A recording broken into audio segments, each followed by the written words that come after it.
إن الحمد لله نحمده ونستعينه ونستغفره ونعوذ بالله من شرور أنفسنا وسيئات أعمالنا من يهده الله فلا مضل له ومن يضلل فلا هادي له وأشهد أن لا إله إلا الله وحده لا شريك له وأشهد أن محمدا عبده ورسوله أما بعد فإن أصدق الحديث كتاب الله تعالى وخير الهدي هدي محمد صلى الله عليه وسلم وشر الأمور محدثاتها وكل محدثة بدعة وكل بدعة ضلالة وكل ضلالة في النار أما بعد. Toujours dans la lecture et la traduction du tafsir de Cheikh Abdurrahman ibn Nasr al-Sa'di rahimahullah ta'ala, on continue l'explication de Sourate Al-Mumtahana que l'on avait entamé la semaine dernière et l'on avait expliqué les versets 1 à 10. On commence aujourd'hui par le verset 11 dans lequel Allah subhanahu wa ta'ala dit وَإِن فَاتَكُمْ شَيْءٌ مِّنْ أَزْوَاجِكُمْ إِلَى الْكُفَّارِ فَعَاقَبْتُمْ فَآتُوا الَّذِينَ ذَهَبَتْ أَزْوَاجُهُمْ مِثْلَ مَا أَنفَقُوا وَاتَّقُوا اللَّهَ الَّذِي أَنْتُمْ بِهِ مُؤْمِنُونَ.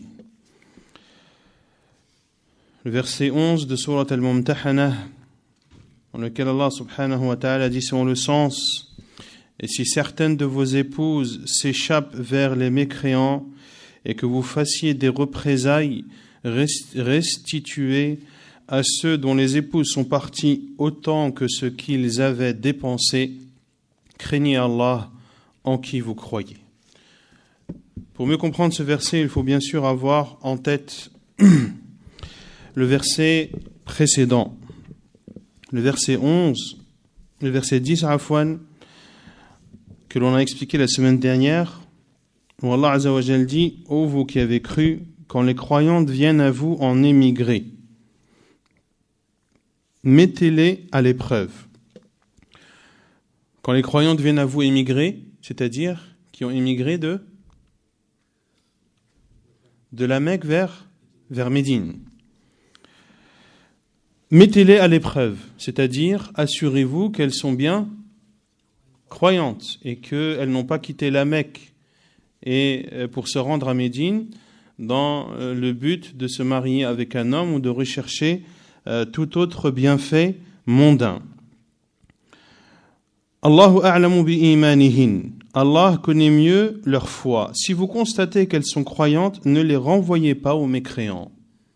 Car lors du pacte de l'Hudaybiyah, le prophète sallallahu alayhi wa sallam avait eu comme accord avec les polythéistes, c'est que tout musulman qui part de la Mecque vers Médine, que le prophète sallallahu alayhi wa sallam devait le renvoyer. Et ici, Allah Azza wa Jalla a fait l'exception aux femmes croyantes. Ne les renvoyez pas aux mécréants.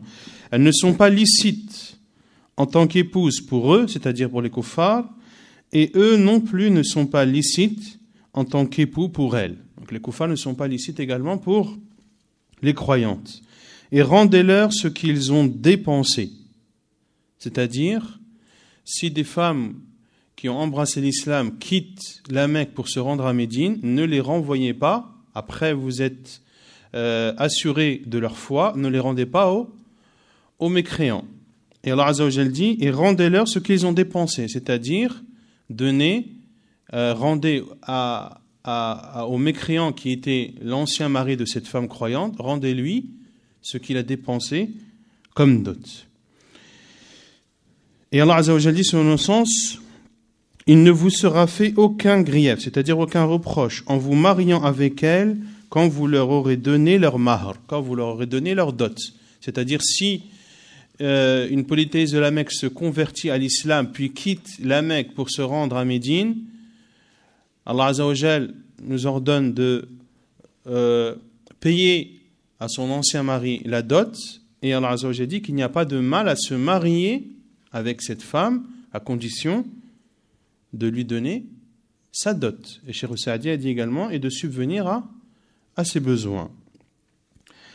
Et Allah Azza wa Jalla dit, et ne gardez pas de liens conjugaux avec les mécréantes. On avait dit que ce verset était une preuve que le musulman n'a pas le droit de se marier avec une non-musulmane, exception faite aux juives et aux chrétiennes. Réclamez ce que vous avez dépensé et que les mécréants aussi réclament ce qu'ils ont dépensé.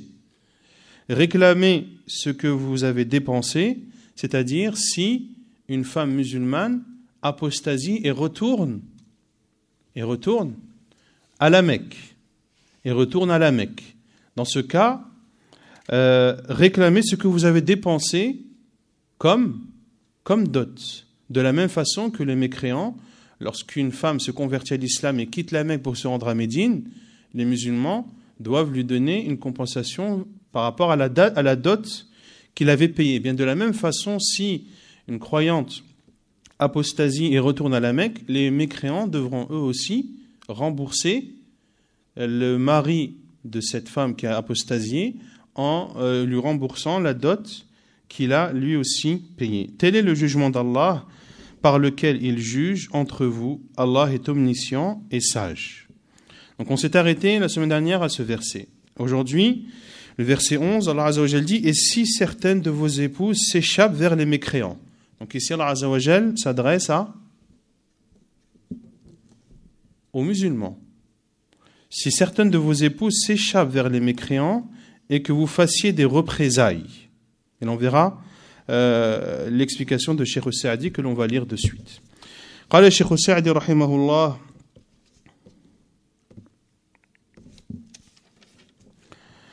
وقوله تعالى وإن فاتكم شيء من أزواجكم إلى الكفار بأن ذهبنا مرتدات فعاقبتم فآتوا الذين ذهبت أزواجهم مثل ما أنفقوا كما تقدم أن الكفار إذا كانوا يأخذون بدل ما يفوت من أزواجهم إلى المسلمين فمن ذهبت زوجته من المسلمين إلى الكفار وفاتت عليه لزم أن يعطيه المسلمون من الغنيمة بدل ما أنفق واتقوا الله الذي أنتم به مؤمنون فإيمانكم بالله يقتضي منكم أن تكونوا ملازمين للتقوى على الدوام.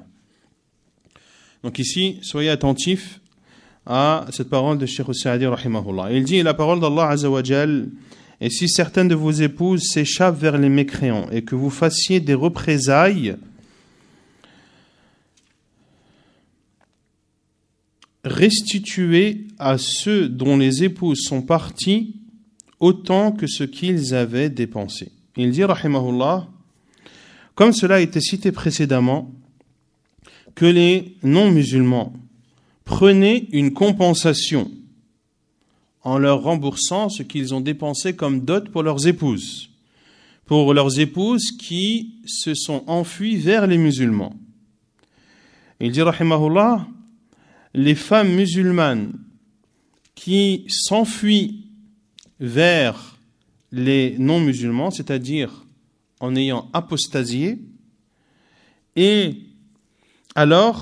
qu'il n'a pas eu de compensation de la part des kuffars, de la part des non-musulmans, car on a dit que les non-musulmans devaient eux aussi donner une compensation. Alors les musulmans doivent lui donner, c'est-à-dire à ce musulman lésé, du butin, ce qui compense la dot qu'il a versée. Est-ce que vous avez compris ? Celui dont la femme s'est échappée vers les mécréants. Donc il dit, rahimahullah, celui dont la femme s'est échappée vers les mécréants et qui n'a pas reçu de compensation de leur part, car comme l'ont dit d'autres mufassirin, les mécréants refusaient de compenser les musulmans. Ils refusaient de compenser les musulmans. Alors, en cas de bataille et d'obtention du butin, et c'est l'explication de la parole d'Allah Azza wa Jalla selon le sens, et que vous fassiez des représailles. Des représailles, c'est-à-dire des batailles dans lesquelles vous gagnez du butin. Alors donnez de ce butin à celui qui n'a pas eu de compensation avant de le partager.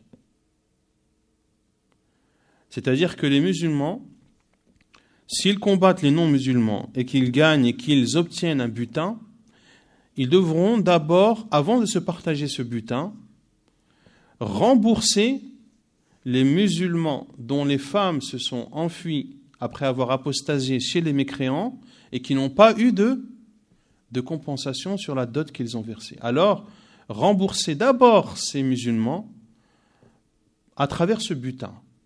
Et ensuite, vous partagez le butin. Est-ce que c'est clair? Oui ou non? Taïb. Et craignez Allah envers qui vous croyez, car votre croyance en Allah Azza wa Jal implique que vous fassiez tout le temps preuve de piété. ثم قال تعالى يا أيها النبي إذا جاءك المؤمنات يبايعنك على أن لا يشركن بالله شيئا ولا يسرقن ولا يزنين ولا يقتلن أولادهن ولا يأتين ببهتان يفترينه بين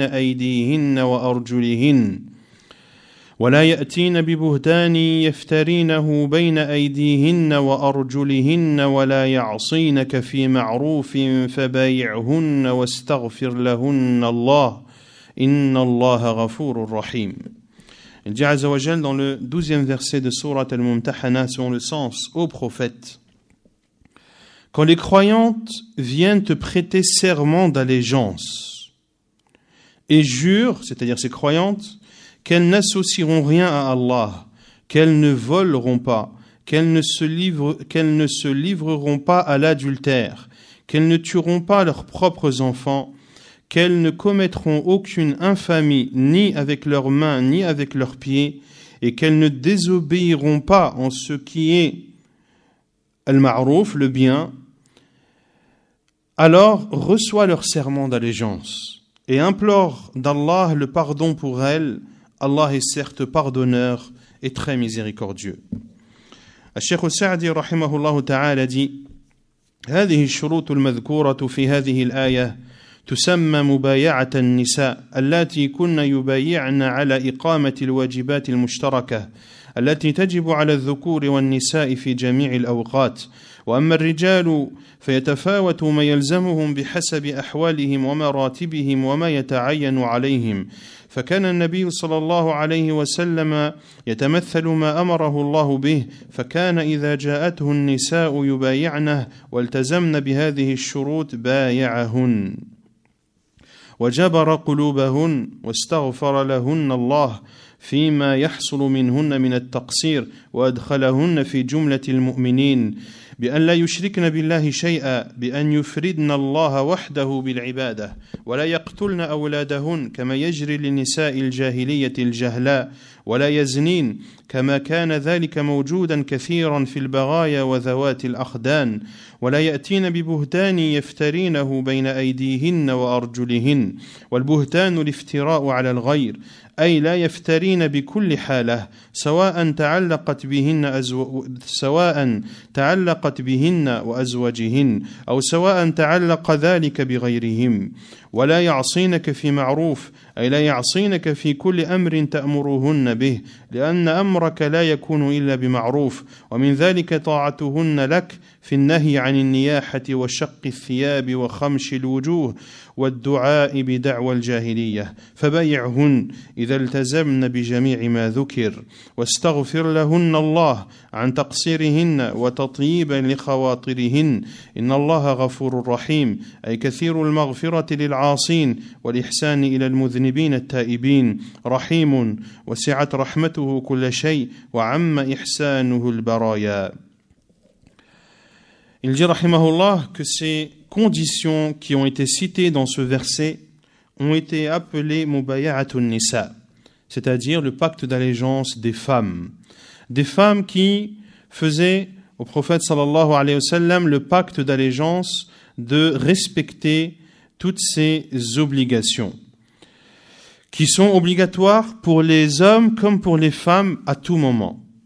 Quant aux hommes, ce qui leur est demandé, ce qui est obligatoire pour eux, diffèrent en fonction de leur niveau et de ce qui leur a été exigé. Et le prophète sallallahu alayhi wa sallam a mis en application l'ordre d'Allah Azza wa Jal.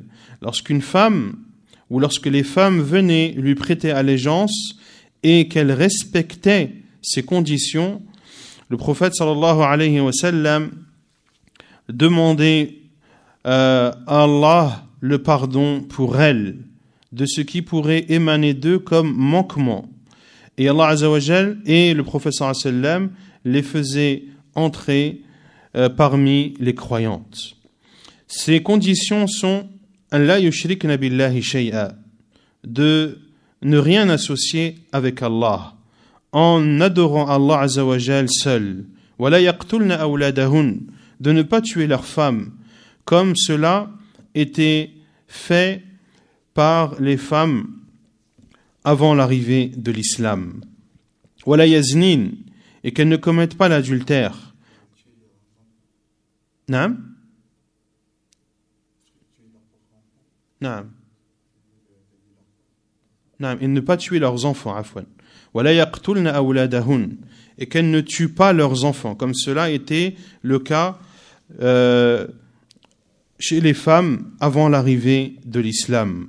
Wala yaznin, et elles ne commettent pas l'adultère, comme cela était présent chez beaucoup de prostituées ou de femmes qui avaient des amants. Zawatul akhdan, celles qui ont des amants.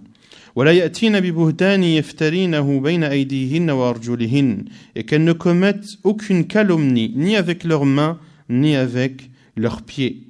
Et la calomnie, c'est le fait de mentir sur autrui, al-iftira ou al-ghayr. Ainsi qu'elles ne doivent pas mentir, que ce mensonge les concerne elles et leur mari, ou que ce mensonge concerne autrui.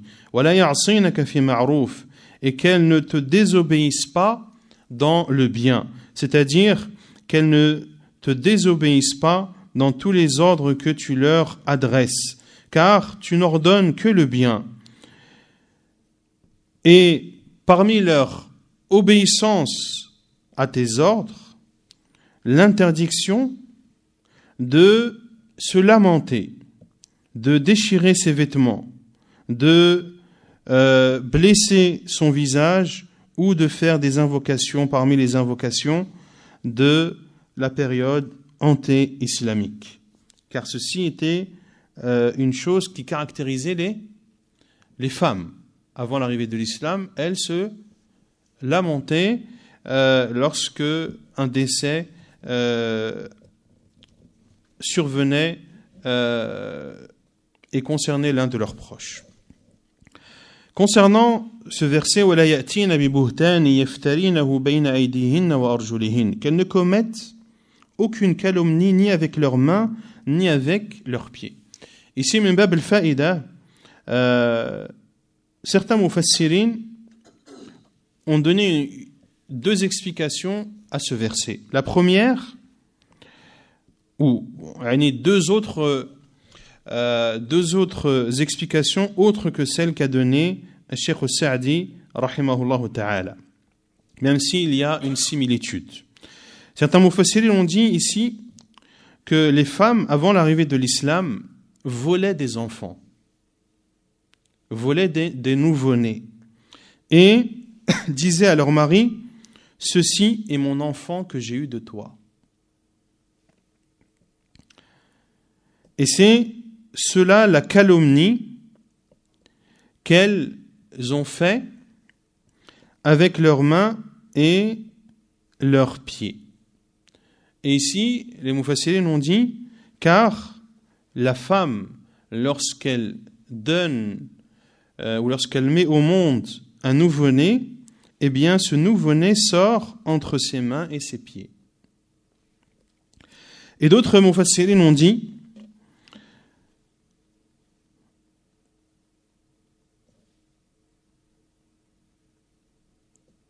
c'est-à-dire, ne mentez pas, ne commettez pas de calomnie.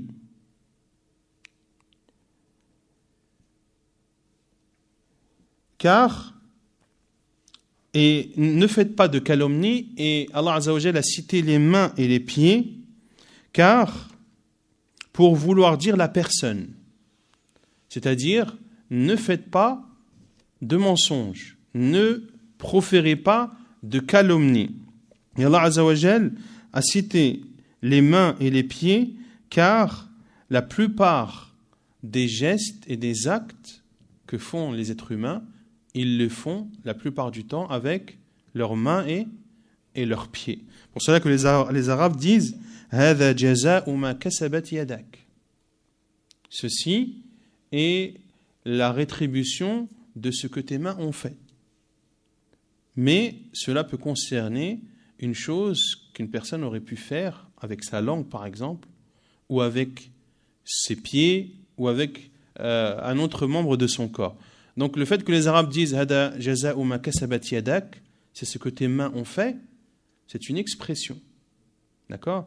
Car la plupart des choses que fait l'être humain, il les fait avec sa main et également avec ses pieds. Donc ce sont les trois explications qui ressortent de ce verset ou de cette parole d'Allah Azza wa Jalla, وَلَا يَأْتِينَ بِبُهْتَانٍ يَفْتَرِينَهُ بَيْنَ أَيْدِيهِنَّ وَأَرْجُلِهِنَّ. Puis, Cheikh Saadi dit, Allah Azza wa Jalla dit, فَبَيْعْهُنْ, reçois alors leur serment. C'est-à-dire, si ces femmes viennent à toi et acceptent ces conditions, et acceptent toutes ces conditions, alors reçois et accepte leur serment. وَاسْتَغْفِرْ لَهُنَّ اللَّهِ, et demande à Allah de leur pardonner leurs manquements qu'ils pourraient avoir face à ces obligations. Et ceci également pour les rassurer. Inna Allah ghafurur rahim. Allah est pardonneur, c'est-à-dire qu'il pardonne beaucoup à ceux qui lui désobéissent, et qu'Allah Azza wa Jal est bienfaisant envers ceux qui commettent des péchés puis font suivre cela par le repentir. Rahimun, il est tout miséricordieux, c'est-à-dire que sa miséricorde englobe toute chose, subhanahu wa ta'ala. ثم قال تعالى يا أيها الذين آمنوا لا تتولوا قوما غضب الله عليهم قد يئسوا من الآخرة كما يئس الكفار من أصحاب القبور. Et Allah Azza wa Jal dit dans le 13e verset de Surat Al-Mumtahana, ô vous qui avez cru, ne prenez pas pour alliés des gens contre lesquels Allah est courroucé et qui désespèrent de l'au-delà, comme tous les mécréants désespèrent des gens des tombeaux, c'est-à-dire en prétendant qu'ils ne seront pas ressuscités le jour de la résurrection. قال الشيخ سعدي رحمه الله أي يا أيها المؤمنون إن كنتم مؤمنين بربكم ومتبعين لرضاه ومجانبين لسخطه لا تتولوا قوما غضب الله عليهم وإنما غضب عليهم لكفرهم وهذا شامل لجميع أصناف الكفار قد يئسوا من الآخرة أي قد حرموا من خير الآخرة فليس لهم منها نصيب فاحذروا أن تولوهم فتوافقونهم على شرهم وكفرهم فتحرموا خير الآخرة كما حرموا. وقوله كما يئس الكفار من أصحاب القبور حين أفضوا إلى الدار الآخرة ووقفوا على حقيقة الأمر وعلموا علم اليقين أنهم لا نصيب لهم منها. ويحتمل أن المعنى قد يئسوا من الآخرة أي قد أنكروها وكفروا بها فلا يستغرب حينئذ منهم الإقدام على مساخط الله وموجبات عذابه وإياسهم من الآخرة كما يئس الكفار المنكرون للبعث في الدنيا من رجوع أصحاب القبور إلى الله تعالى. تم تفسير سورة الممتحنة والحمد لله رب العالمين. Il dit rahimahullah en expliquant ce 13e verset et dernier de Surat al-Mumtahana: ô vous les croyants, si vous êtes croyants en votre Seigneur, si vous croyez en votre Seigneur et que vous suivez ce qui l'agréé subhanahu wa ta'ala et que vous délaissiez ce qui provoque sa colère, alors ne prenez pas pour alliés des gens contre qui Allah est courroucé Et Allah Azza wa Jal est énervé contre eux à cause de leur mécréance. Et ceci englobe l'ensemble des catégories de mécréants. قَدْ يَئِسُوا مِنَ الْآخِرَةِ. Ils désespèrent de l'au-delà. C'est-à-dire qu'ils sont privés du bien de l'au-delà. Ils n'auront donc dans l'au-delà aucune part. Prenez donc garde à ne pas être leurs alliés, car en étant leurs alliés, vous serez les mêmes, vous bénéficierez de leur mal et de leur mécréance. Et ainsi, vous serez vous aussi privés du bien de l'au-delà comme eux en ont été privés. Et la parole d'Allah Azza wa Jal, كَمَا يَئِسَ الْكُفَّارُ مِنْ أَصْحَابِ الْقُبُورِ, tout comme les mécréants désespèrent des gens des tombeaux. Et ici, Cheikh Saadi cite deux explications à ce verset. La première, lorsque ces mécréants qui sont dans leur tombe, lorsqu'ils iront dans la demeure de l'au-delà et qu'ils se rendront compte de la réalité de la situation, ils sauront alors qu'ils n'auront aucune part dans celle-ci. كَمَا يَئِسَ الْكُفَّارُ مِنْ أَصْحَابِ الْقُبُورِ, c'est-à-dire comme les mécréants qui sont dans leur tombe, lorsqu'ils se rendront compte de la réalité de l'au-delà, ils auront alors la certitude qu'ils n'auront de cet au-delà aucune part, car ils ont été mécréants. Et il dit, rahimahullah, wa yuhtamalu, et l'autre explication est que ils désespèrent de l'au-delà, c'est-à-dire qu'ils ont renié et mécru en l'au-delà. Ainsi, parce qu'ils ont renié l'au-delà, il n'est pas étonnant qu'ils ont fait des choses qui provoquent la colère d'Allah et des choses qui font en sorte qu'ils méritent le châtiment d'Allah Azza wa Jal. Ils désespèrent donc de l'au-delà, comme les non-musulmans, les kuffars, renient que ceux qui sont morts retourneront un jour à leur Seigneur. Ils désespèrent de l'au-delà, et c'est-à-dire qu'ils renient l'au-delà, comme les kuffars, dans cette vie d'ici-bas, renient le fait que les gens qui sont enterrés seront ressuscités et devront rendre compte de leurs actes devant Allah subhanahu wa ta'ala. Ainsi se termine le tafsir de Surat al-Mumtahanah, et la louange appartient à Allah, le Seigneur des mondes.